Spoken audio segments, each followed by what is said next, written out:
అందరికీ నమస్కారం. అల్పాహారం ఏంటనుకుంటున్నారా?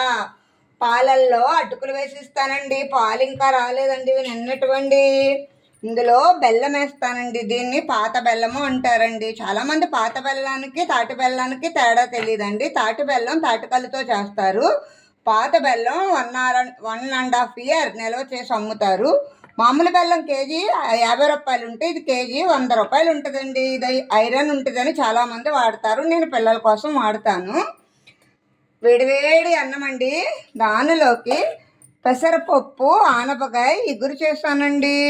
కమ్మనైన నెయ్యి, దానిలోకి పాత నిలవ ఉసిరికాయ పచ్చడండి, కమ్మనైన కొండ పెరగండి. స్నాక్స్ నిమిత్తం చిట్టి చెగోడీలండి, అరటిపళ్ళండి, కోవా బిళ్ళలండి, బాదం పప్పులండి.